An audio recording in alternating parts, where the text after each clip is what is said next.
শুভ দুপুর বন্ধুরা, ত্রিপুরার মেয়ে স্বপ্নার চ্যানেলে সকলকে স্বাগত। চলো আজ তোমাদের সঙ্গে একটা দারুণ চিকেন কষা রেসিপি শেয়ার করি। আর ম্যারিনেটের সময় কি কি মশলা ইউজ করলাম এই সিক্রেট, চলো সেটাও শেয়ার করব। আজ এই রান্নাটা আমি নয়, আমার মেয়ে করবে, আর তার সঙ্গে আমি আছি হেল্পে। ম্যারিনেটটা আমি করে দিয়েছি, কিন্তু রান্নাটা ওই করবে। এবার দেখো, আমি বাংলাদেশের অনেক দিদিদের দেখি ওরা হাতে বোনা চিকেন বানায় বা হাতে বোনা অনেক কিছু রান্নায় ওরা শেয়ার করে, তাই আমারও ইচ্ছা হলো আজকে একটু হাতে বোনা চিকেন তৈরি করি। দেখো কতটা সুন্দর করে ম্যারিনেটটা করে রেখে দিচ্ছি। এবার চলো এই চিকেনে কি কি দিলাম সেই দিয়ে দেখাচ্ছি তোমাদের সঙ্গে। প্রথমেই 2 চামচের মতো টক দই দিয়ে দিলাম, তার সঙ্গে দিয়ে দেব এবার হলুদ পাউডার, 1 চামচের মতো হলুদ পাউডার দিলাম, সঙ্গে দিলাম জিরে গুঁড়ো, ধনে গুঁড়ো, লঙ্কার গুঁড়ো, তার সঙ্গে রয়েছে পরিমাণ মতো নুন। এবার দিয়ে ভালোভাবে এটাকে ম্যারিনেট করে নেব।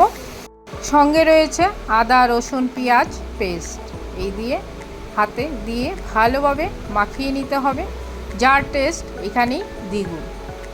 আর পরিমাণ মতো সর্ষের তেল দিয়ে দিলাম, দিয়ে ভালোভাবে এটাকে মিক্সারিং করতে হবে। দেখো মাখার উপরেই রান্নার টেস্ট, আর সেই টেস্টটা যদি এরকমভাবে মাখানো যায় সত্যি। আর চিকেনটা দুর্দান্ত স্বাদের হয়েছিল, যেমন হয়েছিল ম্যারিনেট তেমনি হয়েছিল কষানো, তাই স্বাদ তো আসবেই বলো বন্ধুরা। এবার সেটা তো আমি অনেক প্রশংসা করে ফেললাম, সেটা তোমরাই দেখার পরে পরবর্তী প্রশংসাটা তোমাদের মুখ দিয়ে শুনবো, এটাই আশা করে আছি। সবাই ভালো থেকো। এই যে এবার চলে আসলাম ম্যারিনেটে 2 ঘন্টা পর, এবার মেয়ের হাতে রান্না।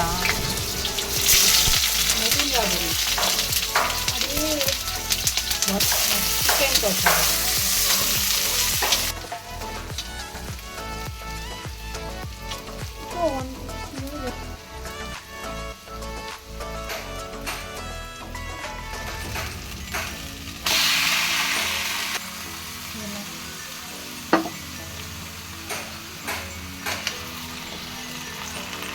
তবে ওদের মতো ছোটো বাচ্চাদের দিয়ে যদি কিছু করাতে হয়, ওরা যতটা না করে তার থেকে বেশি প্রশংসা করতে হয়। আর ওরা প্রশংসা করলে উৎসাহিত হয়ে তোমাকে আরও সাহায্য করে, তাই আমি মনে করি। কী বলো বন্ধুরা?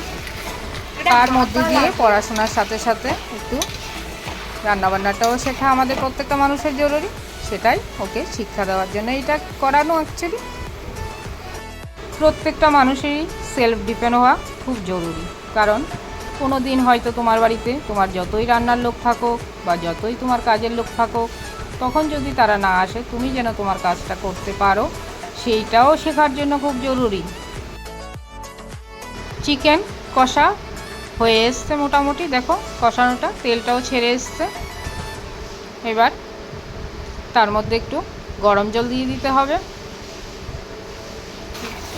গরম জলটা ওইদিকে বসে আছে, এবার তার মধ্যেই ভালোভাবে দেখো কষাচ্ছে।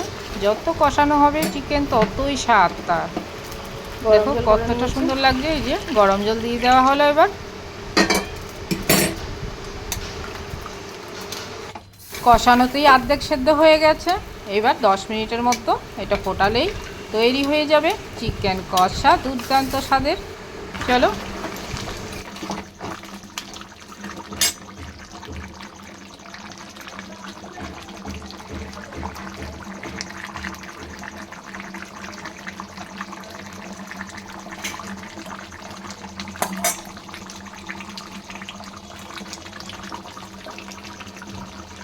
শেষ আমার চিকেন কষা। ভিডিওটা ভালো লাগলে অবশ্যই লাইক শেয়ার করবে।